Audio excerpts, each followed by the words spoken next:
Hello, everybody, and good evening. Welcome back to Project Chana Power Hour, where we get together to learn and strengthen ourselves in our special mitzvahs of Kashrus, Shabbos, and Taras Mishpacha, as well as other halachas that are pertinent to women. Our goal is to prepare ourselves in our homes to welcome Mashiach. Tonight's class is dedicated to Nishmas Harav Yitzchak ben Harav Eliezer Tzvi Zibell B'Shalomez and Shama Havin Aliyah. If you would like to dedicate a class in honor of someone or in support of someone, please reach out to us via email, projectchanapowerhour@gmail.com.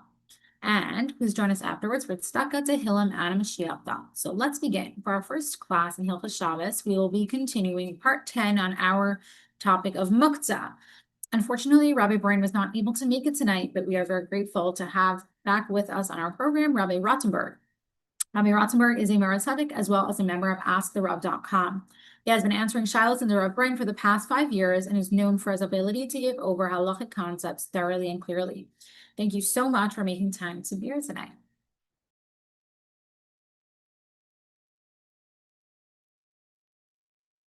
Okay, thank you. Okay, yes, we're going to continue the halachas of Muktzah.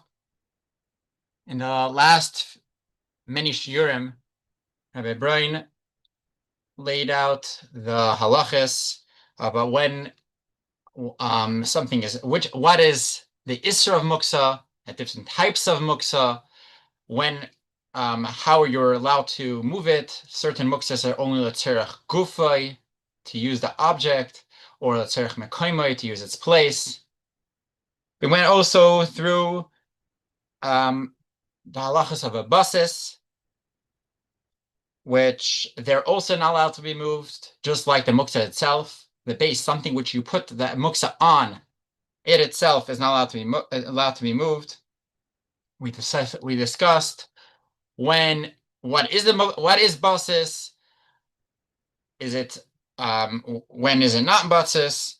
Today we're going to discuss the actual thing called moving, tiltal Muktzah. What is considered moving? What are you not allowed to do with Muktzah? So, I mean, this is something which is very important, and we're going to discuss it today. So first of all, what I want to point out, Chachamim only answered moving Muktzah. Touching Muktzah is not aser.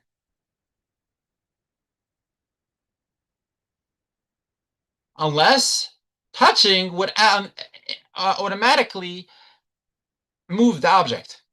What's the reason for this? If you go back to the beginning of the shiurim and Muktzah, we discussed the reason why Muktzah was even invented. Where did they come? What's the reason? The reason was that there were people that were not very careful with Isser Hoitzah. They were carrying on Shabbos. To prevent that, Chachamim were geyser that they're not allowed to move things. Once this idea of moving would only be the only reason to prevent carrying. To touch it is no problem. It has no connection to the idea of carrying, and therefore you're allowed to move. You're allowed to touch an oven on Shabbos. You can touch a light on Shabbos, the actual light, if you want to. Touching is not a problem. You even put something on Muktzah. We have so many things around their house that is Muktzah, and you're allowed to put something on top of it. It's not a problem. As long as it doesn't make the thing move.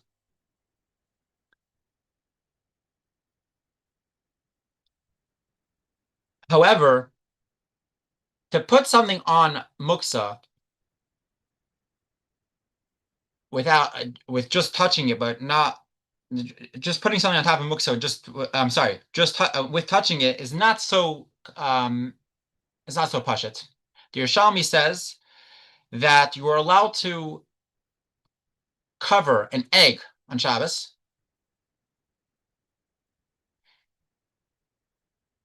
And we're talking about an egg, shenil de b'Shabbos, which is a special type of Muktzah, which is called noilid, which is only on Yom Tov.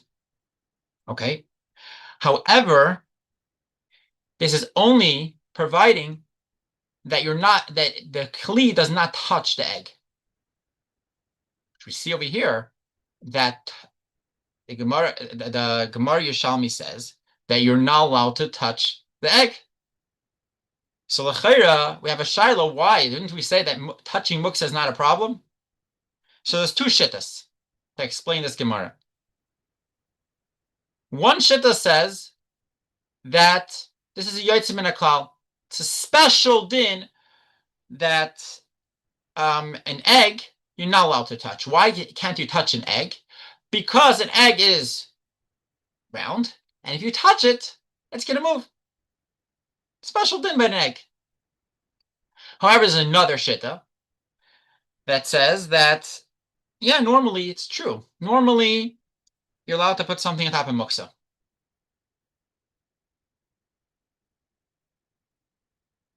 But on this case, what's the problem? That you're covering it for the muktzah.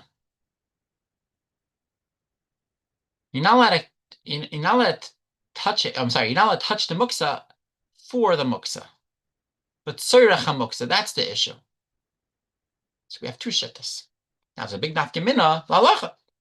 There's a big difference of how we're going to take this halacha. Are you allowed to touch? The question is, are you allowed to touch muktzah or cover muktzah with by touching it for the sake of muktzah? You have this all around our house. If you don't want something to break, you want to cover it so it shouldn't break, or you want it to be out of sight. Are you allowed to, or you don't want it to get ruined, so you cover it? Are you allowed to do that? So the Alter Rebbe writes in Shulchan Aruch, brings both of these shittas, both these deis, both these opinions. However, says the Alter Rebbe, that you should be machmer. Okay. Now, what about benefiting from muktzah? You're not touching it, just benefiting from the muktzah. So, benefiting from muktzah is not a problem, not an issue, as long as you don't actually do something with the muktzah that will provide you benefit. If you leave muktzah as is, and by the fact that the muktzah is there, you're benefiting from it, it's fine. So we have this every single day, every single Shabbos. We have our Shabbos candles on our table, and we're benefiting from it, and we're allowed to enjoy its light. If you would have a fireplace, you could even sit by the warmth of the fire with no issue. That's not a problem.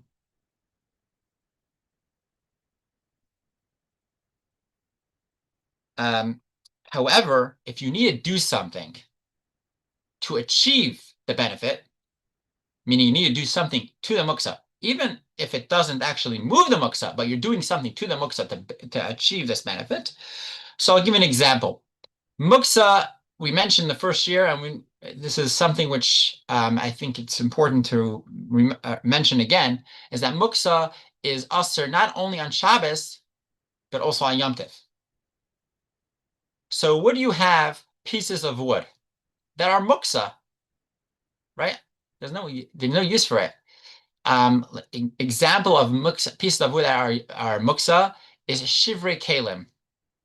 You have a keli, let's say a chair, that on Yom Tov it broke, and it's not usable anymore as a chair. So you're not allowed to even if it broke in the middle of your house and you decide, hey, or in your backyard, that'll be a better idea. You have a chair that broke in your backyard. You say, hey, let me make a bonfire right over here. And Yom Tov is not a problem to make a fire. But and you're not moving it, so you don't have tiltul muktzah, but because you're benefiting from the muktzah by doing something to the muktzah, it is aser. You're not allowed to do that. You're not allowed to do that in Yom Tov. So you're not allowed to use these pieces of wood even for a fire in its place on Yom Tov.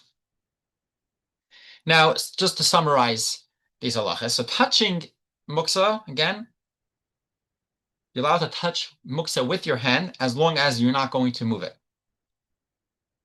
If it's almost sure that when you touch it, it's going to move, like in the case of an egg, then it's aser. You're not allowed to touch. You're not allowed to touch it. The Alter Rebbe writes in Kudas Achron that you're allowed to touch even food that is muktzah. And we're not scared that you're going to eat it. Now, touching muktzah is allowed even without any reason. So we mentioned that when any keli, even if it's useful on Shabbos, you're not allowed to just touch kalim for no reason. Fiddling with a fork is a problem. Just fidgeting with a fork is a problem. But touching muktzah without moving it, it's okay even for no reason. Now, touching the muktzah for the muktzah itself.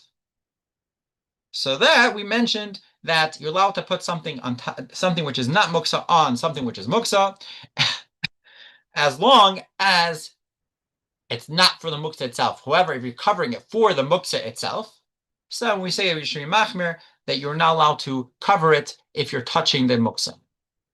Now, sometimes we have this cover that it's to prevent people from turning on lights.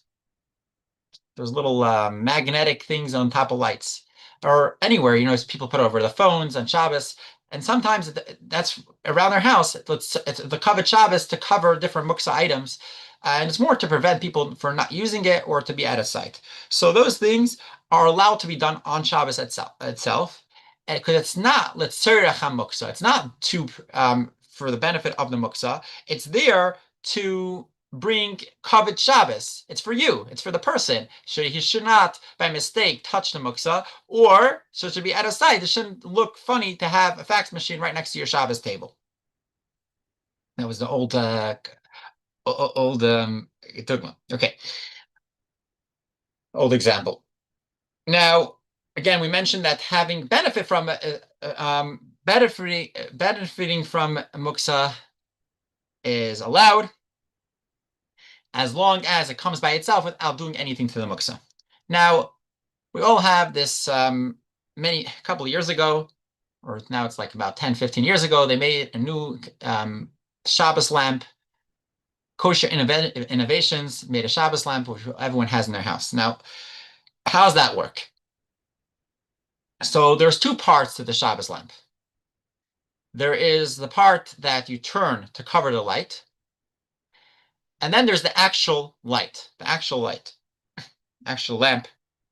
So the Shabbos lamp is made in a way that the piece that to cover the light is a separate piece. It's not part of the lamp. And for that reason, it's allowed to be moved on Shabbos, and it's not considered like a cover. It's not you're not covering the muktzah for the sake of the muktzah, even though you really touch the light, or very, very close. You may touch the light. It's not a problem, because it's not there for the sake of the muktzah. It's there for the sake of the person. So the person should have a dark room. It's not there it doesn't help the light in any way, shape, or form.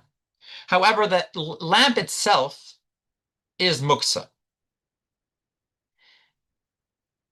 It really is muktzah machmas iser.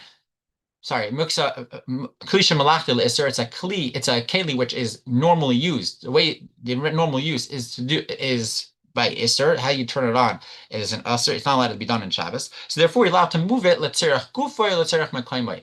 Allowed to move it for the sake of its place. Let's say you need the place of the lamp, or you actually want the light to shine, to light up a different part of the room. So you just basically turn it so it should towards that part of the room. So that's allowed. There are some people that hold that it is muktzah machmas iser. Why? Because a normal candle, the shalheves, the actual flame, is considered muktzah. Because of the actual flame, it's considered muktzah machmas iser, and they say that the same thing goes with the light bulb. However, the consensus of most poskim hold that it's actually a muktzah, because today that's you're not automatically doing an iser by touching it, which that's not the case. When it comes to a candle, that is the case. You actually, when you touch it, it's most probably inevitably you can actually do an iser, and you can do it. You can actually make the fire either burn get bigger, or the wax it's going to go out early, the wax to drip, so it's going to go out earlier. So that's automatically going to do an isser. That's a muktzah machmas isser. But when it comes to a electric light, you don't have that reason. So therefore, it's muktzah like a kli shemalachta isser. Therefore, you're allowed to move it. Let's say gufri, let's say mechame for its place, or it's for its to use it itself. Now, sometimes, I don't know, I have this question multiple times, so therefore I guess it's very common that sometimes that piece, because it is so loose, it falls and it breaks. So the halacha is that you're allowed to use that piece, that piece is not muktzah, as long as it still has a use. It still can cover the light, it's still allowed to be moved. Now, there's another way that you're allowed to move muktzah, or sorry, different way that's not considered tiltal, besides touching muktzah, and that is tiltal begufay, moving not with your hands, but with your body. So the regular way to move muktzah is with your hands, and that is aser. But if to move it in a different way, meaning using your elbow, the back of your hand, your foot, your arm, or any way that's usually not the way if using to move something, and for sure, do you want to just below the muktzah?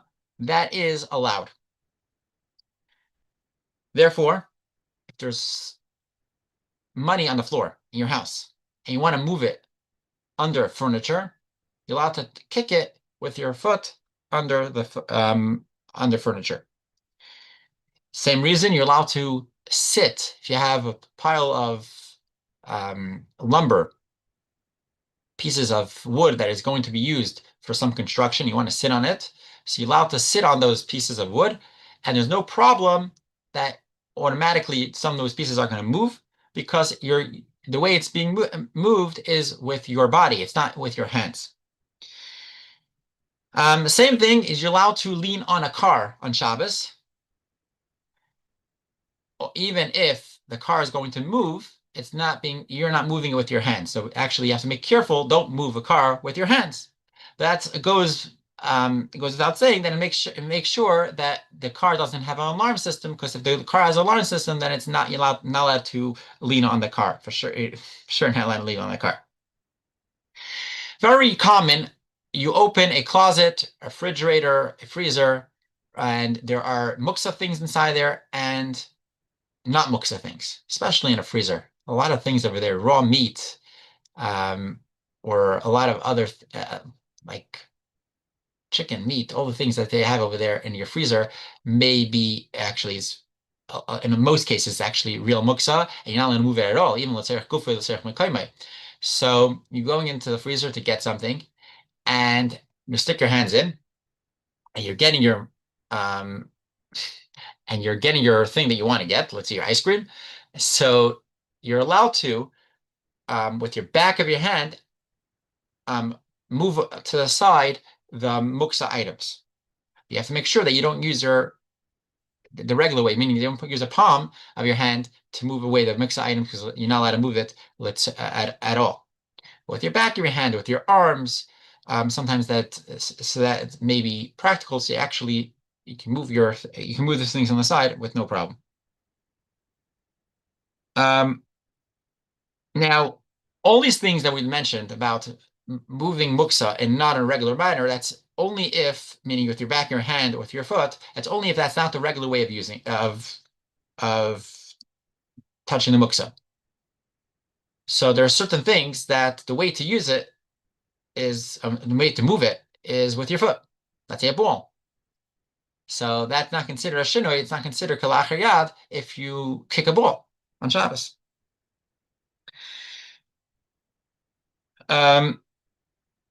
You're allowed to move muktzah. We're going to finish with this, that you're allowed to move muktzah with the shinoi, even l'tzorach hamuktzah, even for the sake of the muktzah itself. Even though normally you're not allowed to move muktzah, you're only allowed to move muktzah only l'tzorach gufi, l'tzorach mekayme, or some muktzah is not allowed to move at all. But if it's with a shinoi, then you're allowed to move it even for the sake of Muktzah itself. Okay, we'll stop over here. Wow, thank you so much for clarifying all those halachas. Super helpful. Okay, so for our next class, we are excited to continue our series on Peru. Part 5. In the beginning of this series, we had Rabbi Tuvia Cosima go through the halachic aspects of Peru. We also mentioned more resources on the topic for people to access helpful information. If you missed it, we highly recommend going back to our archives on mikvah.org/power hour. Tonight, we'd like to express our appreciation again to Jem for partnering with us and giving us permission to share part 2 of their video titled The Greatest Blessing. In the following talks, we'll be able to hear directly from the Rebbe and draw inspiration on this very important topic. And you can turn your eyes to the screen.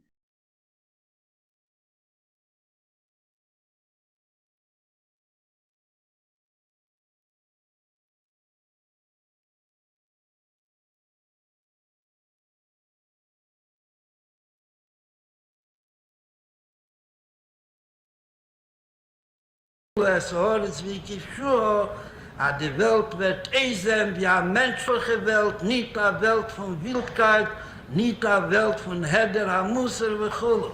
Und unter dem, weil Worte Chesem ist eine sichere Sache, dass der Rebbe Benzel mit der Sloch. Und wie der Nusser hieß, als man hat Bonne, Kinder, wie viel der Rebbe will, dass die voll soll gebencht werden, bekommen sie das und der Rebbe bencht sie mit Kindern, bencht sie mit gesunden Kindern und mit freilichen Kindern und mit jüdischen Kindern. Und das Chaye, der Rebbe hat gegeben jedem Menschen und sicher eine jüdische Frau an der Keres Abayis, der alle Kirches mit allen Mitteln, als sie soll können einführen in der Huis. Und wie gesagt, früher in alle Häuser herum sich und einwirken auf alle jüdische Flur, als sie sollen nicht gehen in dem Weg. Und das wird zwar sein verbunden mit Chaye. Erst dämmelt wird das sein ein Leben, ein normaler und ein guter und ein jüdischer Leben. Und das ist echt verbunden mit Sehne. Schade, der Ewigste gibt Parnasse. Und ich darf das nicht für kein jüdischer Haus gedacht.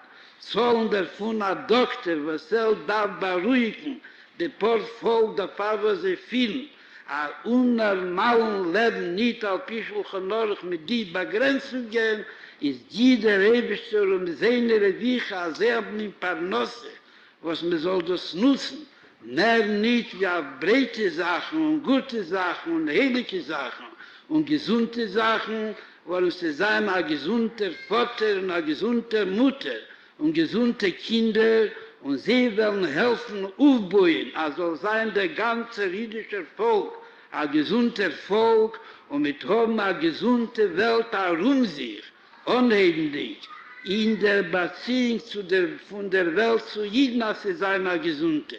Danach wird das sicher mitbringen, dass die Welt herum wird werden eine gesunde, durch was jeder wird nicht vertrachten sich. Aber es wird sich schön geändert werden in der Welt, als sie eine und einzige Frau oder eine und einzige jüdische Haus wird ändern ihre Aufführung, weil sie kann das haben eine Wirkung auf die ganze Schuna Rumir oder auf dem ganzen jüdischen Volk oder auf der ganzen Giula passten der Rambam. Als der Jid hat bekehrt, wenn trifft nur zu, wie fühlen sich, wie der Rebischter will, durch ein und einzige Meister, überwegen die ganze Welt und bringen nach Yeshua und nach Zolle für die ganze Welt. Wo das ist gesagt geworden, auf jeder guter Meister. Wer redet noch wegen einer Sache, was sie verbunden mit Aufstellen, der ist bei Israel. Kinder, was sie wollen haben, Kinder, und sie sind Kindskinder, was wollen sich fühlen in einer guten Seder, was das in der Seder, wie das steht in Tero, wird das aufgetan, unheimlich, von einer 99 Piula, von einer 99 jüdische Frau.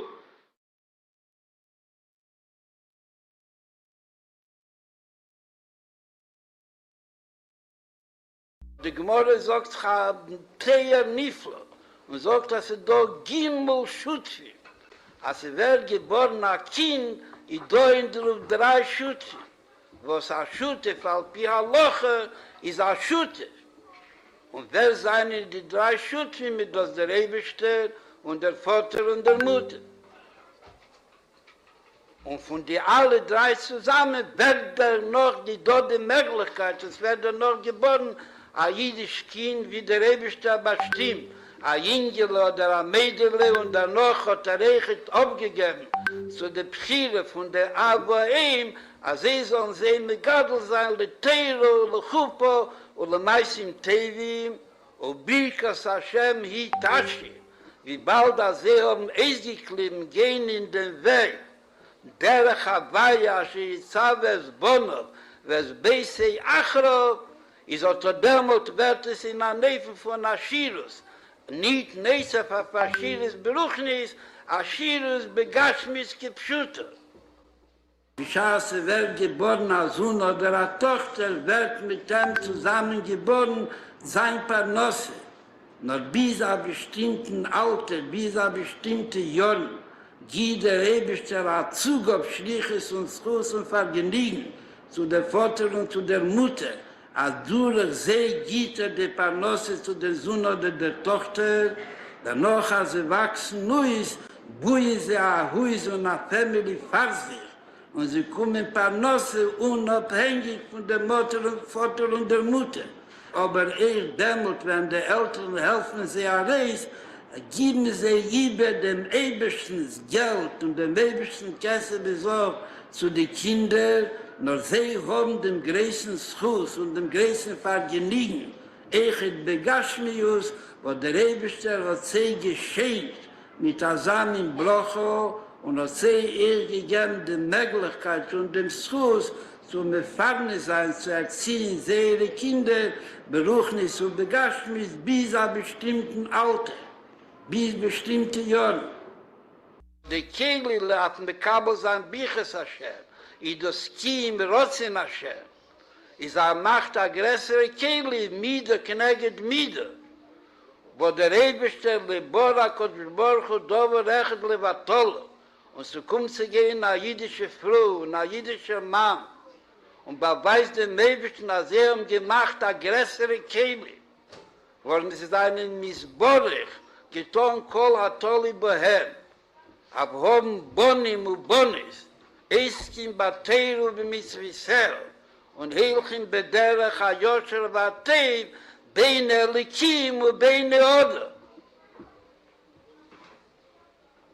Nur wo dem Birchas Hashem hi Tashir, nicht nur Machseda Asher Yechserle, wie viel mit darf haben, gedeiht zum Gadol sein noch ein Jüngele mit noch ein Mädele, und mit Gadol sein sehen mit Techar Chove, als auf Kivos ha-Yeshive bet a sehr viel Geld, Schilei beherrech, was in Public School in das Chinon belegt ist. Und dort darf zahlen. Danach kommt noch zu der alle übrigen Jahre, warum man dort dafür geben, man Michael Mijuchat, warum es auch so viel auf die Kashrus von den Sandwiches, was man gibt. Und nehmen die Sandwiches von dem Luchis gar keine Scheile, aber das können bekommen sie, ist dort der Halbpreis. Ich sage mir noch nicht nur, dass Birchas Hashem ist mir male Machsera Asher Yechserle, nur Birchas Hashem hi Tashrik. Bischass aber man will haben Aschirus, Begashmis und Beruchnis, darf man geben Keli, worum ein Keli war ja mit der Schome.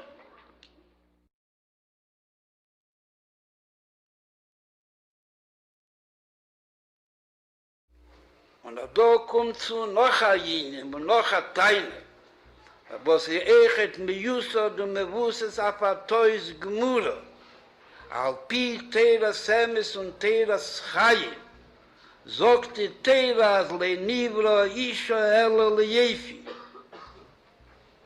Wo das ist ein Halacha jetze mit dem Pschuta, und ein Tero, Mamor Chazal jetze mit dem Pschuta, als Tera will, als jede jüdische Frau soll sein in der Maimidu Masse von Jefi, selbstverständlich Jefi Ruchni und selbstverständlich oberechet Jefi Begashmius und Kipschute. Wo der Pfarrer ist das Sechet verbunden, als dort der Mitzwe Beteiro von Sheiro Ksuso, Le Yigro, als man darf zustellen, Sheu Bneis Yisrael Ksuso, Levushim Yofim, bis wann es am das Wert an Mitzwe Beteiro zusammen in Simchas Yomtev, wo bis man sehen, nicht auch in Shalme Simcha, in der Simcha bebossert, a Kalkamo Deis, mehr nicht wie mit der Rabbonon, aber mit Samcho, mit Neolim und Smolis und Begodim Yofim, ist das ein Mitzvahs Essen in Atero. Und die Teine Eche, hat die Gmora allein sagt, abischaße do Yibur und dann noch Leider, riecht das Sohn der Jefi Hoyisho, hat das der Rebbe sicher gewusst davon. Und am Neu war mir Räum sicher gewusst davon, und nachfall Pikein haben sie Maftir gewähnt. Alle Nivro Yisho Elo Le Jefi. Schaß me hit ob die bei Pnimo, is ot demelt hat min Kolk wurde basmelech Pnimo, und nachfall Pi, was Le Yomim oder Le Shavuis, oder a viele Le Chadoshim Achodim, weiß der Geist, als fällt etwas in dem Inyan, und Kongo sein, als fällt auch in dem Inyan, in der noch wird verkehrt der Yisei Noeir, verbunden mit Yisei Nachochmo, am Echapzach ab Nemesen Seichel, und ab der Emeser Chochmo. Da darf gar nicht gucken in Bücher, sich zugucken, zu der Seides und Bobes, zu sein Seides, zu ihr Bobbe. Oder zu anderen Eltern wird sehen, wo seine gewähnt Chaim Shaleshe und wo ihr gewähnt Chaim Shalkirev Alvove Shalish Leishte und wo ihr gewähnt Aisha Yofo Behemes. Aber sie hat es gehalten, Pnimo, weiß davon die Schochen, der Vegoras Beiso, und sie will ihr einreden, Kapel, wie die meiste ist Bepeil, warum das ist der Aikomur, den Teiro, als Aid darf haben alle Zrochim sein. Bemeile will der Rebester, als sie soll das sein, Bepeil, Kehle lechet, wie bald alle Nivro, Yisha, alle Jefi, als sie soll haben mit dem Jefi, und Afal Pi, hat das verbunden, alles Mani, dos Mani Precious. Und es ist das Mani, was hat dämmelt, ist das verbunden mit Tibur, Leder, wie Tircha von Gidl Bonne. I dämmelt al Piteva, will der Rebester, das soll machen, a Rechem auf dem Jefili Fischor, gedehen a jüdische Frau soll beweisen, dass sie steht bei den Nisoyen. Und nicht, sie tut das dafür, was sie hat, mehr nicht, wie Tev Goloi. Und sie nicht wollen darauf keine Nisjenis und keine Schwierigkeiten und keine Stadlust. So coole Tev, sagt der Rebischer, als geht mir Lachatchile 2 Wegen. Aber mit dir, das ist der Weg von Achayim, wo das ist verbunden, was hat Tev, bedugen wir, wie mir 40 und keines Fekes. Und sie dort ist Manim Shal Precious. Und man weiß, Borur, wie jeder weiß das Basir, aber noch dort der Yisrael, in der Eir und der Chochme, in der Chavivus und Kirov Alvoveis, sagt man das Azei Yechet, Afilo, Bekirovs Mann, von dem Ibor und der Lede und den Chigidl Vebonim, Alachas Kama Vekama, sie geht durch noch etliche Jahre, und die Kinder wachsen auf, und der Rebester im Matzliach haben gesagt, Pri, Elom Chotire Bechayecho, als sie sagt, Elom habe Bepashtus und Elom Hazeh, durch Emerson ewig Nachas von Kindern und Kindskinder, zusammen mit Eches Nachas Bepashtus, was a viele Schentu Goras Beso, muss nechet Medi sein, als sie hat geführt in dem Weg, Wis afal pivo, dass de Weg, was das gefühlt, skinecho ve jemrolo. Als gefühlt de Bobbe und de Bobbes Bobbe ve chulo.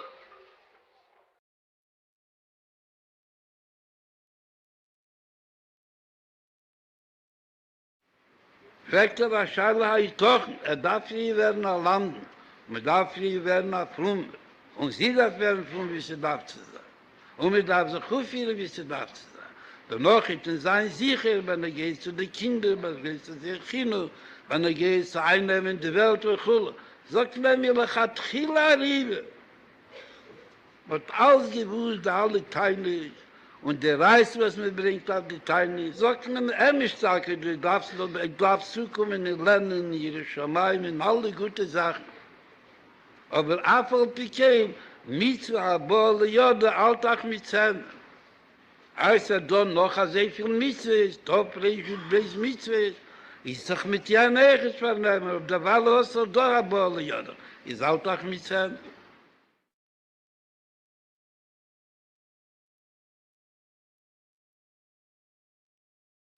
Emistake konnte suchen, bei Verrempfen und Terusim, als schon jetzt gewesen, oder man sehr still befehlig im Schulchan Aruch, beschaß bleibt aber mit sich allein und macht Achesh mit Zedek benafshe, weil der sehr die Brut tut das, ja damals ich in Sopek nicht, was für Achlotte sie wird kommen oder wird kommen. וכאומר בעד הקו שדרחמון דלומלה, הרעים machen eigene Geschwähnis, a Seifel hat gerechnet, אשר לכן tut man in Jonim am Jakvi וכולו, takke beherter mit dem ganzen Sturm שבדاره, mit der Starke שבדاره. Aber weiß, dass zugemachte Sache, und nicht, dass der Linie mit das wie gepfürte. Als mischt sich nicht in dem Eibischen, oder sie mischt sich nicht in dem Eibischen, Cheshbenis, in der Eibischte, Moker Hatev und Netzem Hatev und Teva Hatev Leheiti, wird sicher finden, Beite und Bismane, wenn sie darf und was sie darf, und und nicht sie darf gewähren, dass der Eibischte suchen wegen wird sie.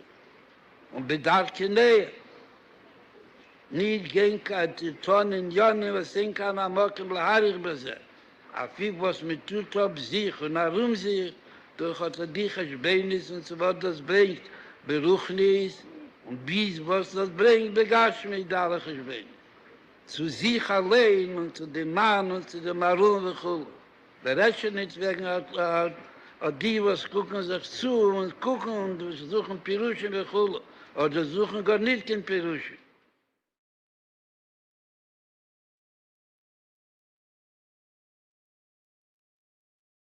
Danach machte der Fun am Maskone, aber bald am Wiltonne mit Zoi, darf man sich haben freie Zeit auf der.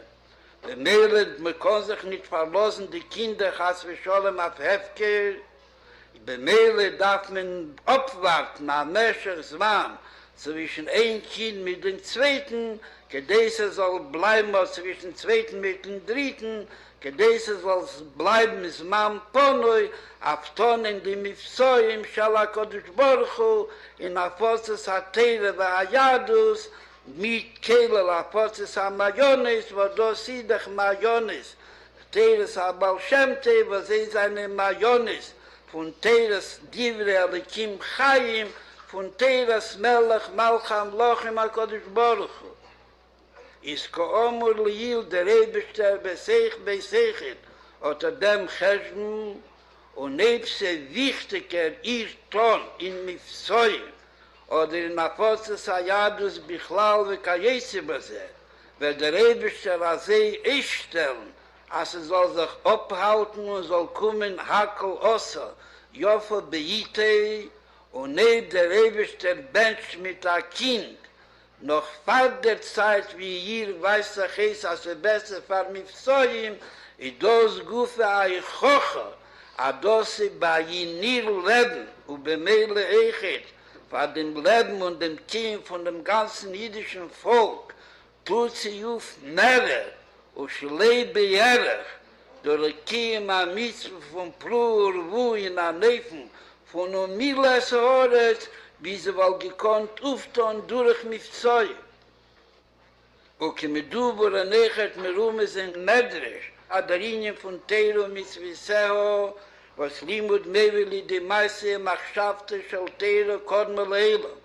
So aber da a Machschove, was noch farderuf, wo das von der Machschove von Iden. Also geboren werden noch a Jid, die das a Jingel oder a Mädele, sagt Teira Semes und Teira Schaim, a das kodma viele der Machschafte shel Teiro. Wo das sehe das Borrebose, echt in mein Leben verstandig, von Nefesh Abamis, a viele Versechel von Nefesh Abamis, als wird geboren noch ein Kind. Und mit dem mechanisch wie an alle Yusuf, alle Teile war Mitzvah.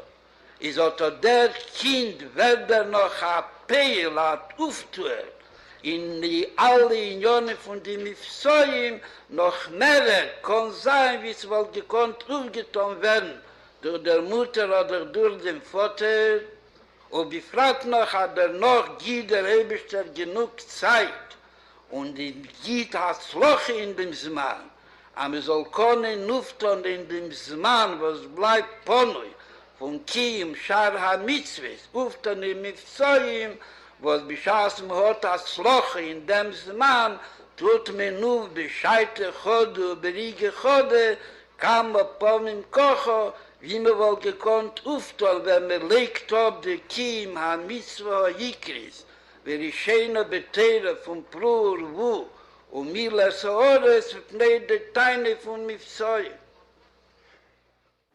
Und da sagt man, man hebt uns suchen Teinis, da darf man früher einstellen, Scholem Bayis. Danach darf man einstellen, die Mine von Parnasse. Danach darf man einstellen, sein sicher, als alle Ruhmwell Masken sein, man soll die Kinder erziehen, wie sie darf zu sein, in der Zniesigen Weg, und weil der sagt, alle übrige Teinis, ist eine sichere Sache, als sie kommen, wie die Nissan der Reine, wie der Rebbe der Schwer. Was sie hat am angerufen, der Kluginker. Und mit halb darf sich reden, die klare Wörter, es kommt von Jeser Horror, nur als wird kommen, als ein Narr, angetan wie ein Jeser Horror, ist eine sichere Sache, kein jüdische Frau und Tochter wird ihm nicht folgen, tut sich schon in jüdische Kleider und macht davon noch eine von einer Mitzvah. Also sie darf haben Zeit auf verschiedene gute Tätigkeiten.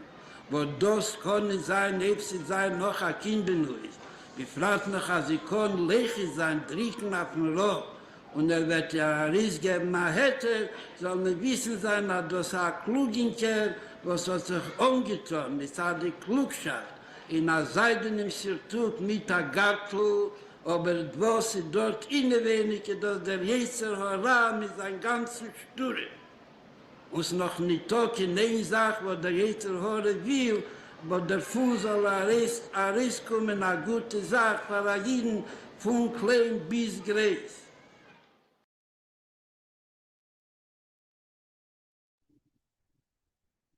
Wow, so refreshing to hear the Rebbe's voice and perspective. Brings a whole new dimension. Okay, stay tuned for next week where we'll be concluding the series with part 3 of the video. And now we'll move on to our next class on Kashrus, which we will be continuing from our series last time, Harmful Foods, part 4 with Rabbi Nissan Zibell. Rabbi Zibell is the Kashrus administrator at the RCF, the Rabbinate of Central Florida, and delivers classes to the general public on various Kashrus topics. He is also highly active in answering consumers' Kashrus questions on a daily basis. Thank you very much for being part of our program tonight. Thank you very much for having me, and a good evening. This week we're going to be covering Harmful Foods Part 4. Last class we covered was Harmful Foods Part 3.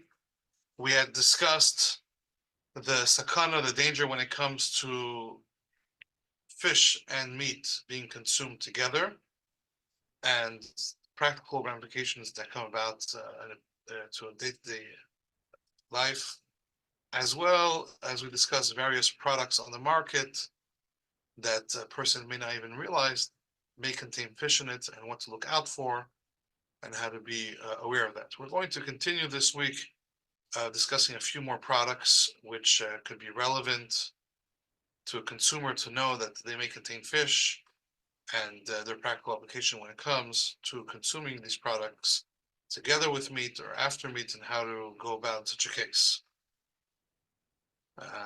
We'll continue where we left off.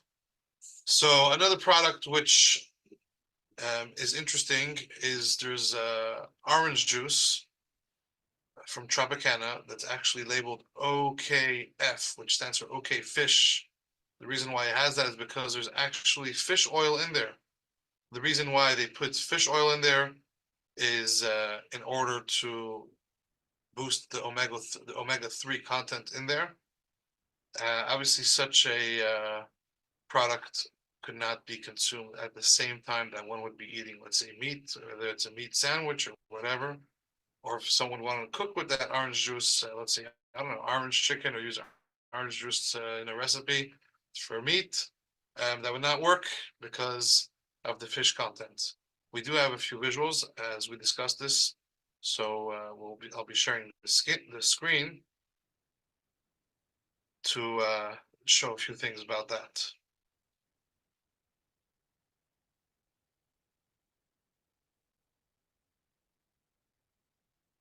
So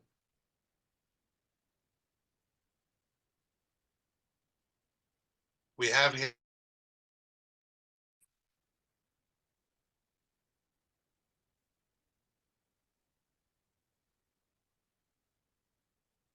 regarding we brought here marshmallows and gummy bears or other types of candies. This will be another aspect which can come up when it comes to fish. Usually the gelatin used in marshmallows or in gummy bears that have gelatin, or other chewy candies, or other desserts or snacks that may have in it fish gelatin.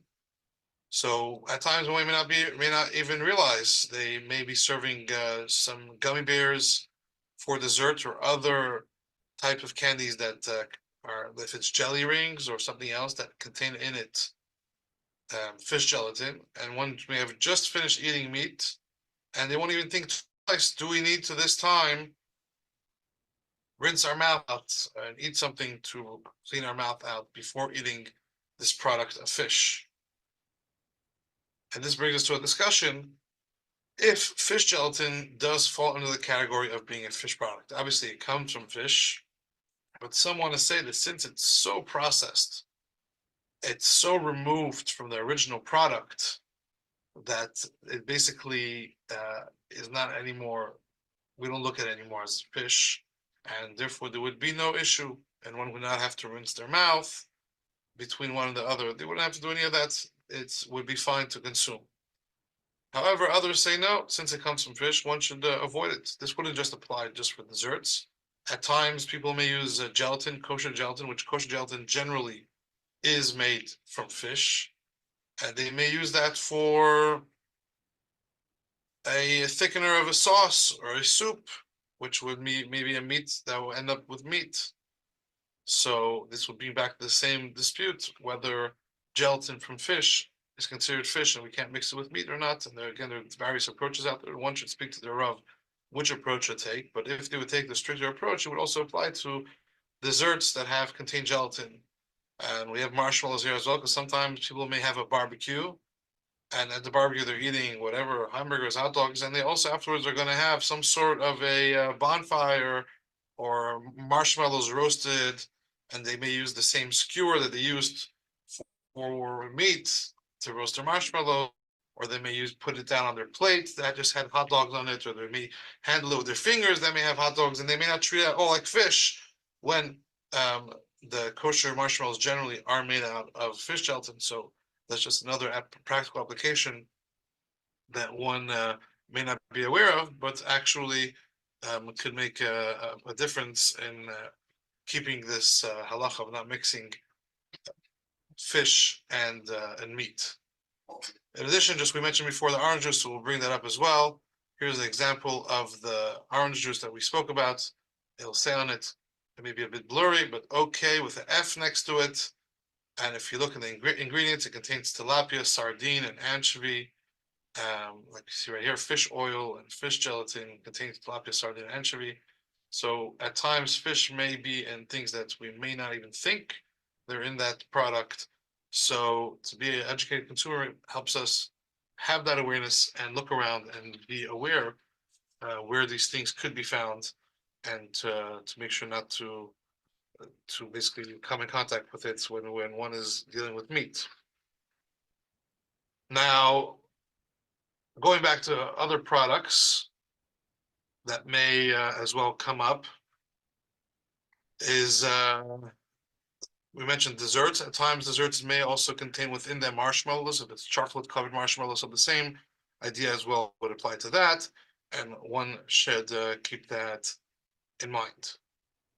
Now, at times, a person may be making foods at home that a person seeing that food may not even realize that it's problematic, but really could be problematic. For example, a person at home may be frying French fries in a oil that they had previously fried schnitzel, and anybody who sees the French fries thinks it's French fries. They won't even realize that it's fleishik. French fries fried in the same oil that schnitzel is fried in. The generally accepted approach is that it's treated as fleishiks because it has some fattiness or taste or juice from the schnitzel that got into that oil and now into the French fries. And those French fries now would be problematic to eat with fish. And if somebody decided to have some French fries with their fish and was not aware, that can lead to an issue. So one always needs to think and see how was this prepared. Could have been prepared by mistake with oil. For sure, when eating out by restaurants, many times restaurants will not have a designated fryer for power foods. So in that same fryer, they're going to be frying chicken nuggets and schnitzel and whatever else that's meat. And then they'll also fry their French fries in there or the falafel balls. So a person may be getting something thinking that's parv, and then he may order a piece of fish and order on the side some falafel balls. And ultimately, if the mashgiach wasn't on top of things, that order may go through, and they may be eating them together, and they'd be eating something that has meat in it together with fish, which would be problematic. And even if the mashgiach was on top of it and then didn't let the order through, somebody else at their table could have ordered French fries, and while they're eating their fish, they want to start nibbling on those French fries, and not realize that by doing so, they would be eating meat with their fish. Because in such a case, there still is some mamashus, that's why it's called, some actual substance of meat in those French fries. It's not just something called blius. In halacha, there's a concept called blius, which blius means absorb taste. If I cook something in a pot, afterwards I clean the pot. The pot is 100% clean. The pot just has in it blius, absorbed taste in the walls, but it's not mamash. It's not actual substance. But sometimes we have mamash, something that's actual substance. So in the case like the French fries, the falafel that was fried in the same oil, there's more than just absorbed flavor in the pots of a pot. There's actual substance that could have leached in to that oil and then got absorbed in that parv food. Similarly, if somebody fried eggplants, at times it could be in a restaurant or getting at home. We're talking about in both scenarios. Fried eggplants could be a salad. Somebody may be making fried eggplants. They add some extra oil in the pan. They forgot that oil fried schnitzel. It looks clean, and then they go and use those fried eggplants to make a salad to serve with the fish course. And people are eating the fried eggplant with their fish course. Or at times, caterers or restaurants, very common, if the mashgiach is not on top of his job, or the hashgacha on top of it is not enforcing things properly, will deep fry eggplant and make a fried eggplant salad, and then sell it, and people eat it with their fish, and they're eating something soaked with oil that cooked meat or schnitzel and should not be eaten with fish, and they're going ahead and eating it with that. So that would be as well something to be aware of for yourself, and when doing it at home, also when eating out, to know what to ask and to speak to mashgiach, as we spoke more at length when we covered eating out, without a doubt. In addition, grills, barbecue grills generally are very, very dirty, a lot of fattiness and remnants, and one could just test it. They put their finger on it, they'll see what comes off. It'll be fatty, it'll be dirty. That's all from meat generally. That's what people do put on their grill. And if someone decided they wanted to roast the eggplants to make baba ganoush, for example, and they roasted them on their grill, their eggplants now came in contact with actual mamoshos, actual substance of meat, and residue of meat. And now they're going to make baba ganoush to be served with the fish course with the fish. That would be an issue. And again, this is not just applicable at home, applicable as well by caterers or restaurants that may be making such a dip and may not be thinking 3 steps ahead, and the mashgiach may not be trained properly to know what to look out for. That can easily happen. Or if somebody's grilling vegetables, just very different vegetables, and then later on just ends up having it as a side by a meal, as a side that ends up being served with fish when it was vegetables that were grilled on a meat grill that was not cleaned properly and not ready to have things that are going to be eaten with fish, or if they're going to end up mixing it into a salad or a pasta salad that they're going to serve with fish. Someone has to be extra careful and really think and have their head open to all ideas and all possibilities as to where the food will end up, to make sure that there won't be cross-contamination between fish and meat. Now, in addition, at times there could have been a neutral pot of rice or mashed potatoes or vegetables, and somebody took a spoon that was just used to scoop out meat, whatever the meat may have been, and they use that same spoon to take some rice or take some vegetables, and now there's actual meat residue, mamoshos, in that rice, mashed potatoes, whatever it is. And there would be now an issue to eat that together with meat, and we'd have to figure out a way to label it that it's actually kept separate and not cross-contaminated. For sure, if potatoes were, let's say, cooked with a stew, and then took the potatoes out, doesn't matter if we took the potatoes out, they're absorbed with juice of the meat. That's for sure be an issue. Or if one even just warmed up, took a pan and put a piece of chicken in there and put some potatoes or some rice and warmed it up together, now those potatoes got some juice from the meat and would not be able to be eaten with fish, or vice versa. Obviously, everything that we're saying would be the exact, also the same opposite, vice versa. So there's more and more practical applications how this can come about. Even in the oven, if somebody put a piece of fish, let's say, to warm up in the oven, and on top of that, they decided to put a piece of bread, let's say a pita, to warm up, or they put a piece of chicken on one rack, and on the rack on top of that, they put pita. And in such a case, the pita will absorb direct steam coming out of the chicken. That would, if it's absorbing direct steam, not just that they're in the same oven, but it's directly on top of it and they're absorbing direct steam, that would now be considered fleshik, and it would be an issue to eat that with fish. Another practical aspect, which happens, although it may not be pleasant, but it happens. Sometimes you open a mayonnaise jar and you'll see in there little bits of tuna. Whatever reason, whoever making the tuna use the same fork or the pieces were on their hand, tuna got into it, and now you want to make yourself a sandwich and use some mayo and put some cold cuts, and there's tuna there. So one needs to always be careful to look first. Quickly look in the jar. Does the jar of mayonnaise look clean? Does it look like there's pieces of tuna in there? It may sound a bit gross, but the reality is many times you'll be surprised.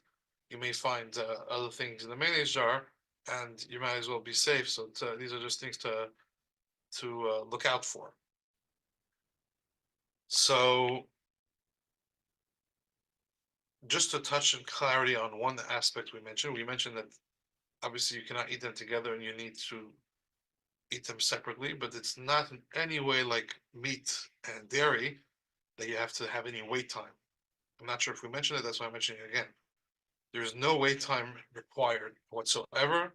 As long as you rinse your mouth and eat something, you're fine right away to move on to eating meat. One does not have to do anything else. One does not have to floss or brush their teeth or wait. As long as they did that, they rinsed their mouth with some water and some food to clear that up. That's enough. There's no issue if there's a little bit of mixture of meat and fish in the throat or in the stomach. That's not something we have a concern with. That's not where the sakana or the danger applies. In addition, there's no need to have separate dishes or cutlery for fish. As long as everything's 100% clean, one can use the same plates, the same cutlery. It's not at all the same type of separation that we have between dairy and meat. However, there are some that have a hidur to have a separate pan or separate pot when it comes to cooking specifically. When they cook, what they cook fish in, they have something separate for it. And the one reason that's brought down is because when you cook, it's a much more intense heat, and that stronger heat may make more of a transfer of taste. And although once you're ready, not cooking, you put it, even if it's boiling hot, but you're putting it on a plate, there isn't as much of a transfer of taste that it's absorbed in the walls. But when you're cooking, there may be more of a transfer of taste. Others say maybe more of a concern of when you cook things sometimes get kicked on a bit to the pan, and you can't get it scrubbed down 100%. So what if a little bit of fish got kicked on and you couldn't scrub it off fully, and now you're going to cook meat? So to avoid that, one therefore things stick on more when cooking so therefore people will avoid using the same pans or the like to cook fish and to cook meat. But however, as mentioned, this is a hidur. It is not required at all halachically, and most people generally do not follow this approach, but there are those that do follow it. I want you to speak to the Rav what they should be doing. And there are those that only will have a separate pot or pan for fish if they're making it very like spicy, or when it's a davar charif. So very strong flavor, sharp flavor, bitter or acidic or spicy. Then in such a case, because of that strong sharpness, they say that there's more of a rejuvenation of the taste of the meat, let's say, if meat was done previously in it. And in such a case, that they would avoid it. But even that, again, is a hidur. According to the basic halacha and what most people do, you could use the same pots and the same pans as long as you can assure that they are clean.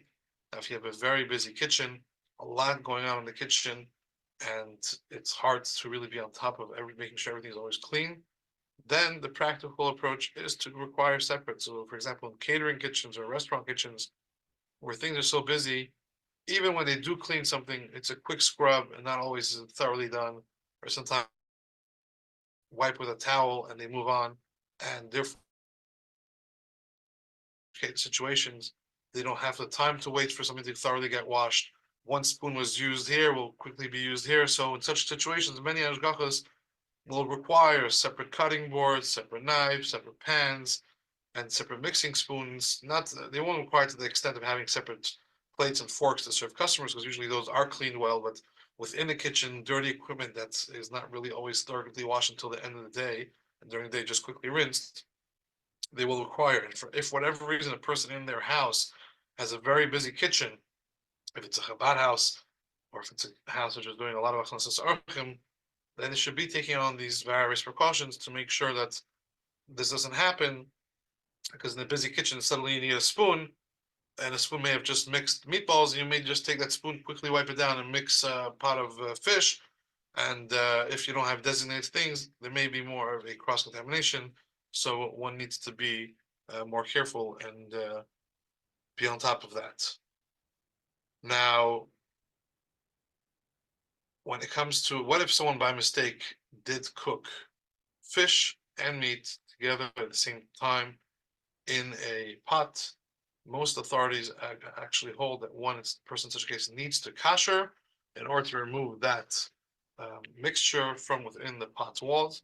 There are those that say no need to kasher, you can wait 24 hours. After 24 hours, the taste is not anymore halachically significant, and it's no issue.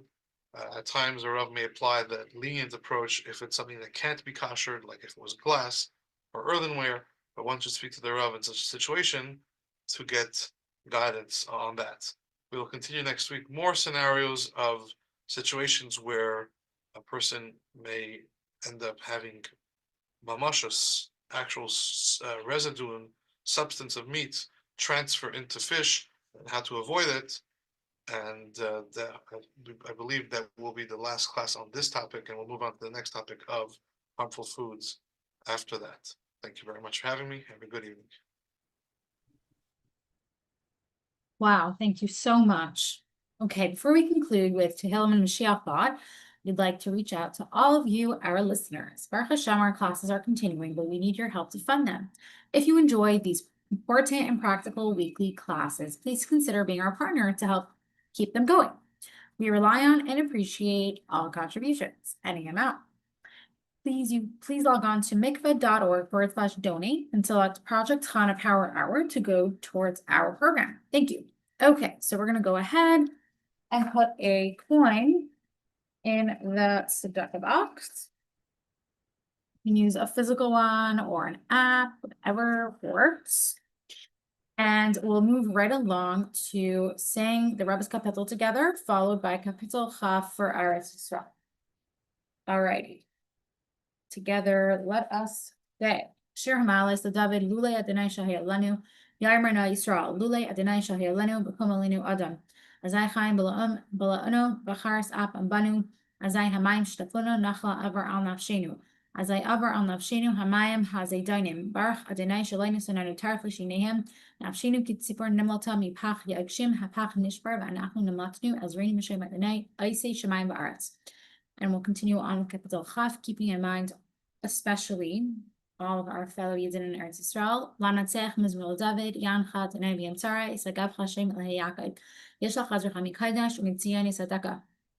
Yitzchor Koman Chaisacha, Ve'elascha Dash Nesala, Yitin Lacha Cholvecha, V'chalatzascha Yamale, Niranana, Bishuasacha, Ubashim Elahinu Nidgal, Yamale, Adonai Komashalisacha, Ati Yadaiti Ki, Hoshia, Adonai Mishicha, Yanehu Mishmekashe, Bigvore, Seisha Yaminai.